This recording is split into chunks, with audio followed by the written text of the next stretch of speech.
to The Hypnotist, the show that gives you inside access to cutting-edge hypnosis with real clients facing genuine issues. Brought to you by the hypnotherapist demanded by celebrities, CEOs, and even royalty, Adam Cox. These recordings took place live from Adam's clinic in London's world-famous Harley Street. So, get yourself comfortable and enjoy today's episode of The Hypnotist.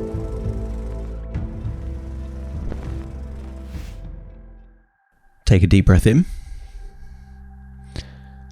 and on the out breath, close those eyes, relax those eyelids. That's it.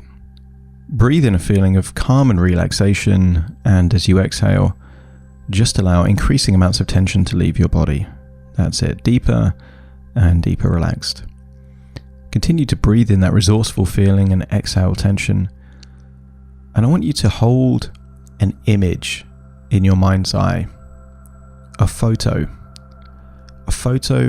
of a great-great-grandfather. And perhaps there's a specific image that comes to mind. Or maybe you can just create an image of what you think that person would be in a particular environment. But I want you to hold the image of their face there in your mind's eye. And I want you to focus on a specific point of the face, and that might be the eyes, but it could be the forehead. And as you breathe in that feeling of calm and relaxation, become increasingly focused on that point, almost to the exclusion of anything else.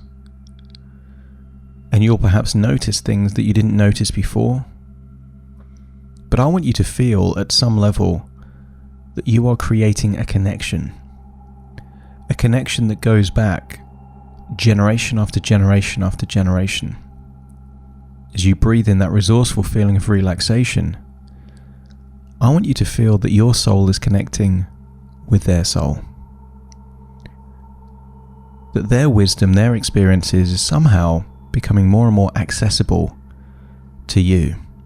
Perhaps even memories that you haven't experienced personally, you're able to almost absorb through the connection being created from this image in your mind's eye. In fact, I want you to use the power of your imagination to imagine that you are traveling back in time to the point where perhaps that moment first existed. I want you to imagine that you are there and you are seeing this elderly relative, except they're not old at the point where you're meeting them. They know who you are, you know who they are. Perhaps give them a hug and embrace. Something that could never have happened in real life can certainly happen in your imagination. And I want you to get a sense of your heritage, your history. Part of your identity is your experiences, but part of your identity is your genetics that got passed down generation after generation after generation. And I want you to tap into an early source of that genetic identity.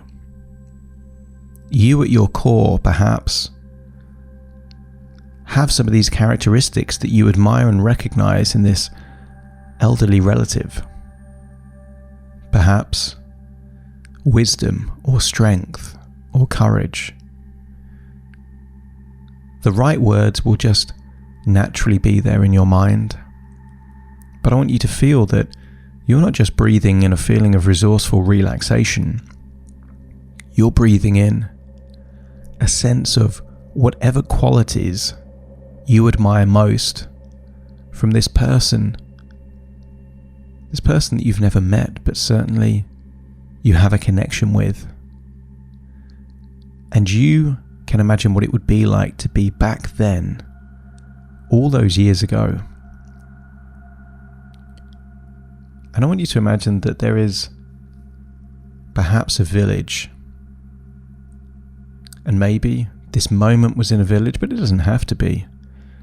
Because if it isn't, just imagine now that the both of you now are in a village.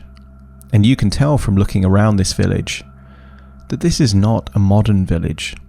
This is a village from perhaps a few hundred years ago. And you get a sense that back then, villages are very different. Back then, everyone in a village had a role to play. And that role was earned, created, acquired based on suitability to how they can add most value to the village. And if you can imagine what this village perhaps could look like, and a sense of collaboration and community that exists in this village, just let me know by nodding your head.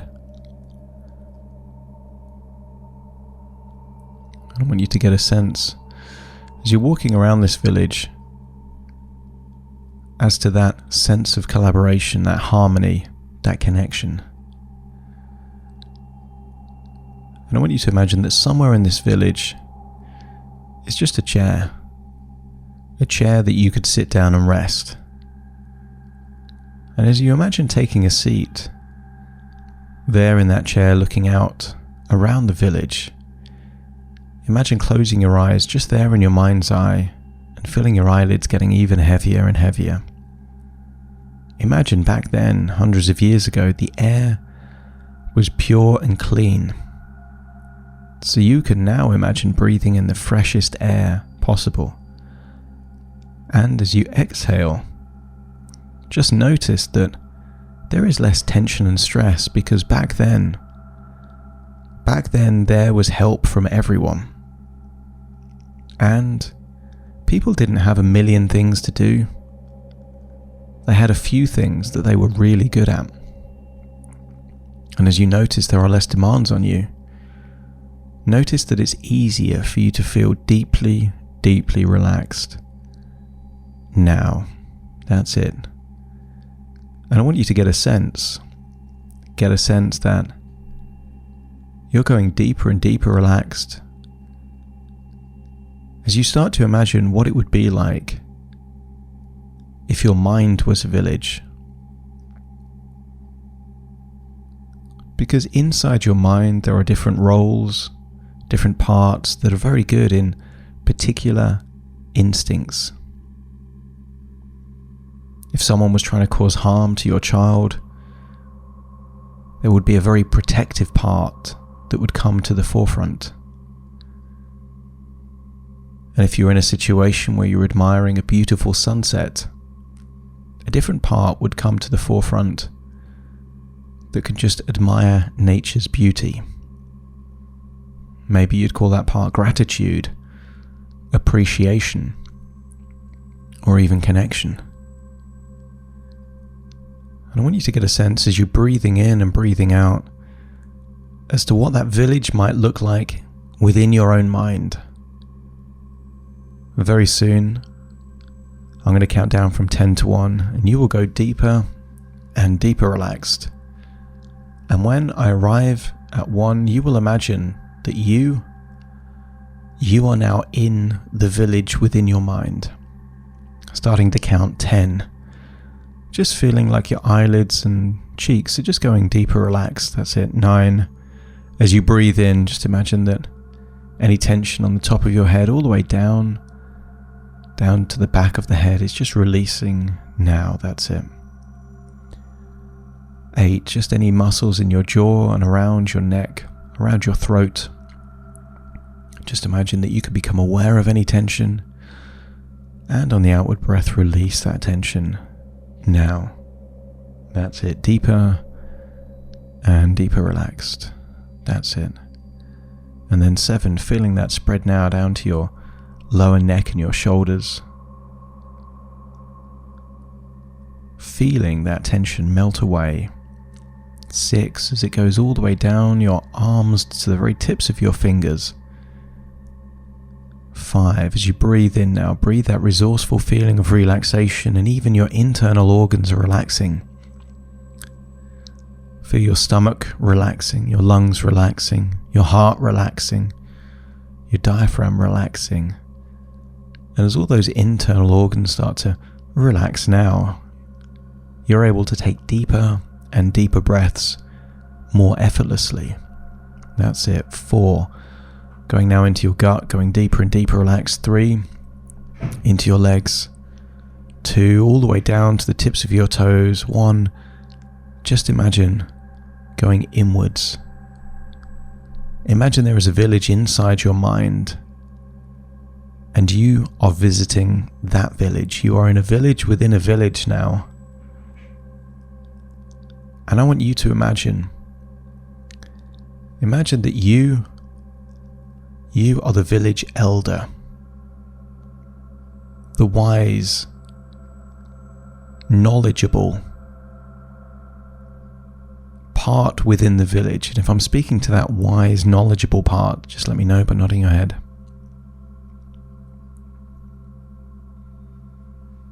There you are, that wise, knowledgeable part. Because the wise, knowledgeable part, the village elder, isn't necessarily the part that does everything in the village. The village elder doesn't defend the village from threats, attacks. The village elder doesn't get involved in all the details of what's going on in agriculture, building new things. The village elder simply is a source of wisdom and knowledge, and all the other villagers deeply respect this elder, this voice of wisdom. Even if the elder doesn't do anything too much hands-on. And I want you as the elder to imagine that you are in a part of the village where meetings take place, maybe a town hall, something like that. And when you're in that place, just let me know with a nod of the head or a signal of some kind.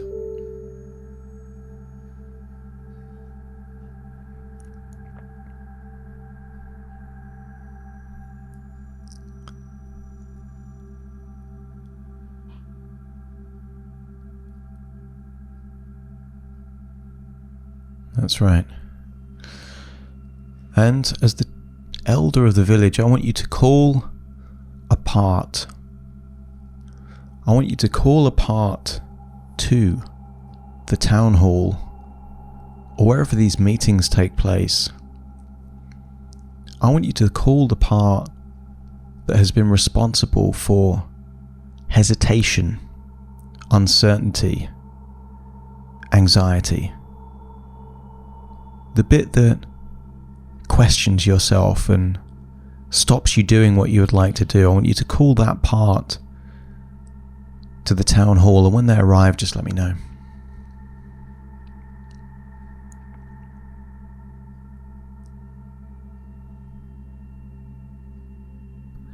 And if you can see that part, the part responsible for all this doubt and hesitation, the part that perhaps has been just waiting for the perfect time, I want you to thank that part. You as the elder, thank that part for their positive intention, that you know they have a vital role to play in the village. That perhaps that if something is going to be done, it should be done right. That preparation is essential. And I want you to thank that part, not knowing specifically what the intention is, but just that it has a positive intention. And if you see that part appreciating the recognition of that intention, just let me know by nodding your head. That's right.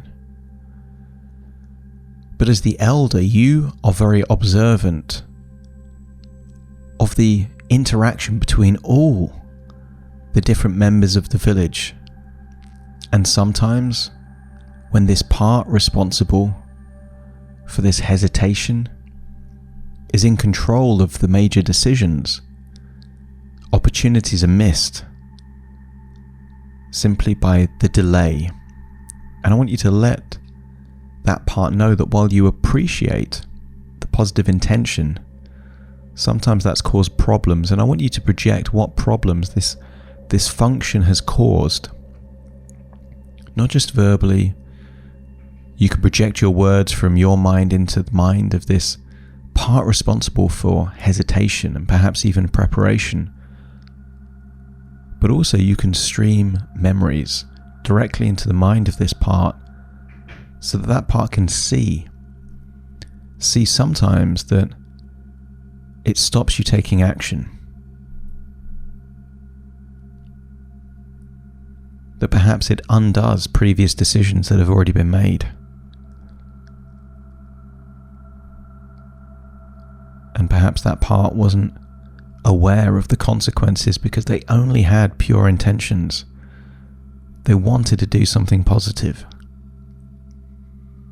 And I want you to ask that part if it's possible for me to communicate directly to that part.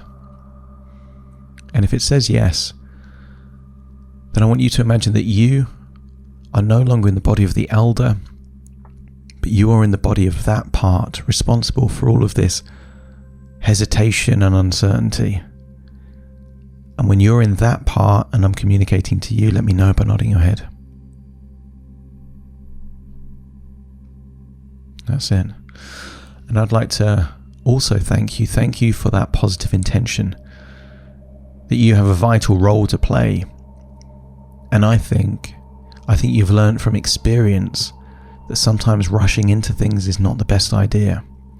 And sometimes it makes sense to assess the environment, assess what's really going on before you commit to any big decisions. And if that sounds like that's your intention, just let me know by nodding your head. That's right. So you have an important role to play. You are all about making excellent decisions. And I'm just wondering if you would like an increase in responsibility. An increase in responsibility so that you're able to help make even better decisions. Decisions that are the right decisions, decisions that are properly thought through, decisions that don't have to be undone in a different area later. In fact, I'd like to make you head of decisions. Because sometimes there might be other parts that make decisions that are all about action and getting things done. And we want them to be taking the action, but not making the decision as to what needs to be done. And if you feel like you could be that head of decisions, helping to make sure that you're working with whoever else you need to in the village to thoroughly prepare and think things through. If you're happy with that increase in responsibility, let me know by nodding your head. I know there's an element of nervousness, but I want you to know that in order to make good decisions, you get to communicate with every other member of the village before you make a decision. So you get to do your preparation. You get to speak to the elder. You get to speak to all these different parts, the caring parts, the ambitious parts, and you get to weigh up all the information before you make a decision. And there is only one condition attached to this increase in responsibility, and that is that you're responsible for deciding, but not doing. The doing of the decisions we can leave to different members of the village that are excellent at doing. And I know it's been causing you stress to do the things. And you don't want to do the things, you just want to help make great decisions. And if that's true, and you're happy to make the decisions, but other people do the decisions, let me know by nodding your head. If there's something you'd like to change it to make it the perfect role for you, just let me know. And you can talk, it's fine. Just let me know how you would like to change that role, that remit, to make it the perfect role for you. If you had help making those decisions, but also knew that you could make new decisions based on new information, would that make it more comfortable for you? Yeah. Because here's what most people don't realize about decisions. Decisions are not one-off things. They're constant things. If you're driving down a road, you might decide to stay in one lane, but you might need to change lanes if there is slow traffic in front of you.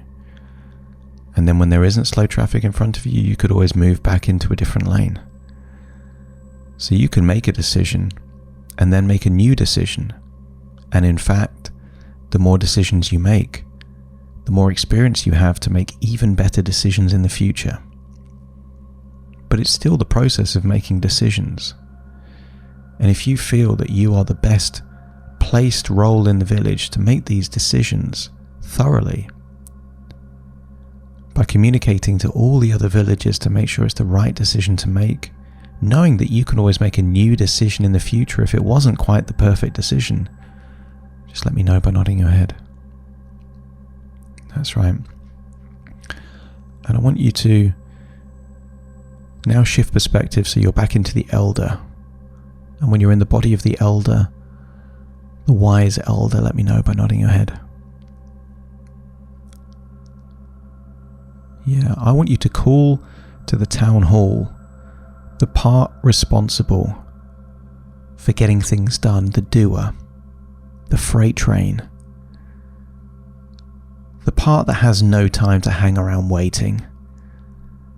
This is a doer. I want you to call that part to the town hall, and when they're there, just let me know by nodding your head.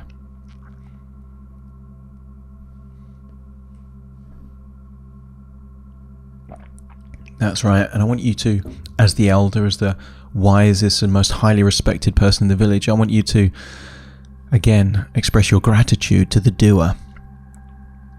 Because you've had to be resourceful. You couldn't rely on your mum. You couldn't rely on many different people around you, like sisters, siblings. So you had to learn to get things done. And sometimes there wasn't the time to really think things through, you just had to take action. And I want you to thank that part responsible for getting things done, because without that part, you might not even be alive today.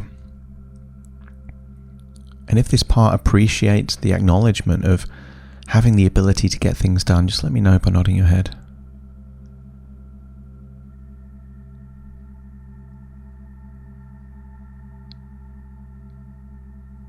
And I want you to, again, acknowledge that you truly respect and appreciate this unique ability to get things done, but also highlight that sometimes just getting things done without fully thinking through what it is that you're about to do can cause issues where you have to backtrack,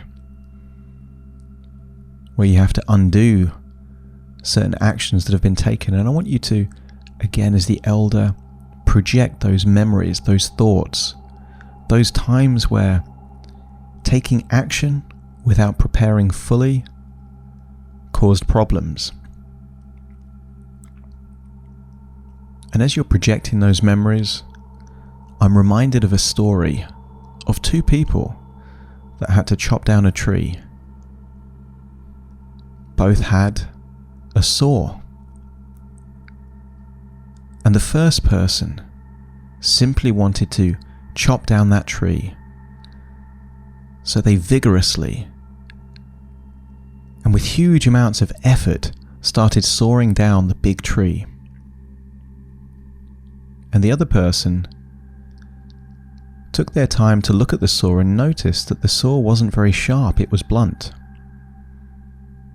So they looked at the saw and they thought, what if I spend just a small amount of time sharpening this saw? So they did. And as they sharpened the saw, although they started after the first person was already sawing the tree, they were quickly able to overtake the progress made by the first person and chop the tree down first.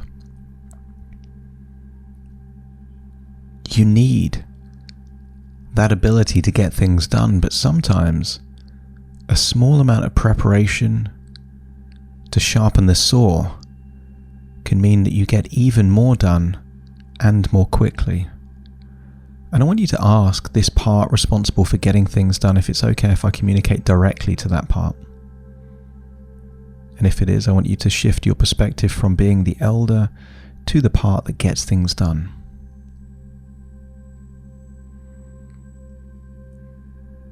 And when you're in that part, let me know by nodding your head. That's right. I'd like to thank you.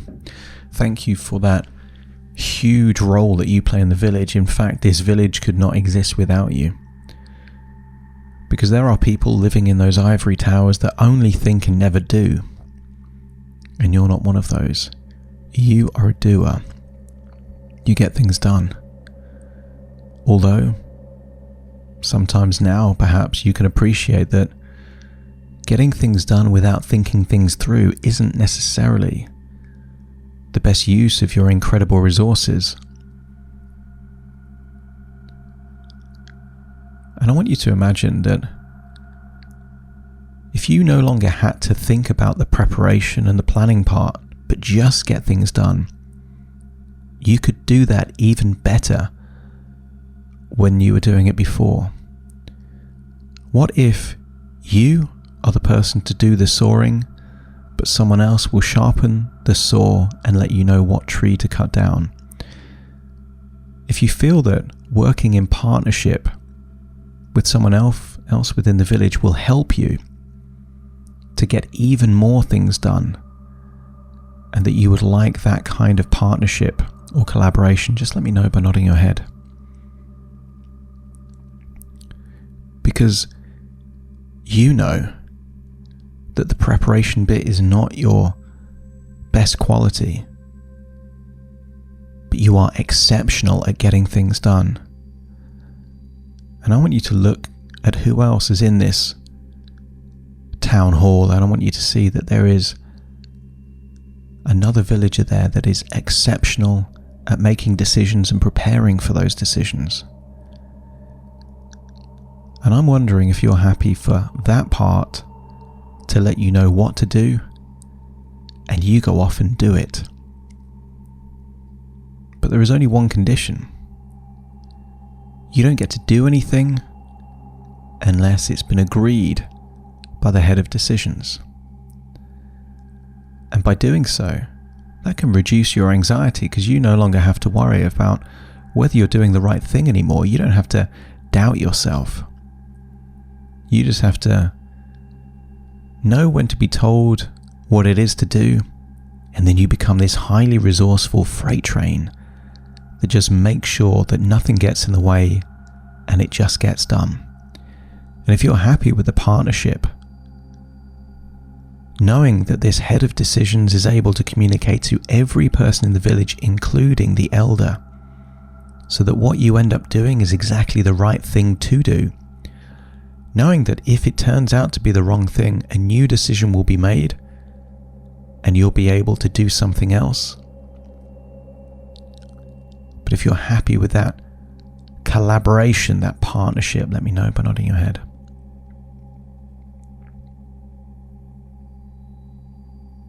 And I want you to embrace the other part, to seal the deal. That could be a handshake, that could be a hug, that could be something that connects the two parts. Because for too long, you've been living in different parts of the village, both making decisions that sometimes contradict the other person's decision, but now you'll be working together. You will trust that part to make great decisions and to learn from any decisions that aren't so great, and the part responsible for decisions will trust you. And in the same way that the head of decisions can communicate with other parts of the village, so can you. There might be someone in the village excellent at being tenacious or resilient or determined. And it is not a solo mission. If you need to get things done, you can build a crew, a collection of people from the village, of whoever is most equipped to get that specific thing done. You will work with them to get the job done. This is no longer individuals in the village. This is a community where the villagers talk to each other and they work as teams to get whatever is decided to be done. And if you are happy to work collaboratively, even if it means you have to sit in the occasional boring meeting, but when you get that green light, then you are all systems go, full throttle. Nothing will stop you until it's done. And I want you to shift perspective now back into the elder. And the elder, you can now observe a change in facial expressions, posture, even how these two different villages, these two different parts physically look.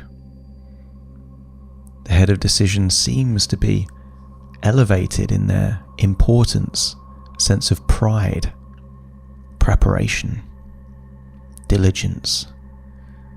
And the part responsible for getting things done looks stronger, more motivated, full of clarity. And if you can see that there has been an evolution, an adaptation, a change in these parts, just let me know by nodding your head.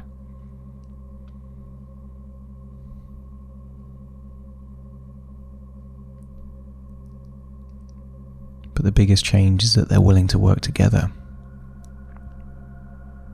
That's right. It's time to leave the town hall, and although all three parts arrived independently in the town hall, you will all leave at the same time, going back out into the village with a spring in your step, knowing that the future is going to be better, because now there is going to be collaboration. And this wise part will keep checking on things to make sure that the right villager is doing the right job based on their area of expertise and talents. And if the elder picks up that someone's in the wrong role, they will call a town meeting, speak to the head of decisions and decide what the best role for them will be. And then they will be assigned to that new responsibility. And if you agree that this can all happen under the surface in the unconscious mind, trusting the wise elder to spot when people aren't in their optimum position, and allowing head of decisions to research and talk to all the different parts to make great decisions as to who should do what job and where, just let me know by nodding your head. That's right. And you're still in the body of the elder, and I want you to just find a seat somewhere in this village, and then as you sit down you realize that this seat looks remarkably like a seat in a different village, and it occurs to you that this village is just in your mind. A village within a village that's a memory, connected through an image of an ancestor, and that you're able to go back from that thought within a thought, a dream within a dream, back to where you are right now, in the present, listening to my voice. In a few moments' time, I will count from 1 to 10 to awaken you. You will awaken feeling highly resourceful, being able to trust your intuition so much more, knowing that the brain, which is more powerful than all the computers that exist on the entire planet all put together, is now able to work collaboratively in a way to help you make great decisions that are fully prepared and access the resources to turn those decisions into realities. you will awaken feeling optimistic, full of resources, looking forward to taking your life in exactly the direction that you want to take it, and feeling great for absolutely no reason whatsoever. Starting to count to awaken you. 1, 2, 3, waking up. 4, 5, 6, more alert. 7, 8, open your eyes, open your eyes. 9, 10, wide awake, wide awake, wide awake.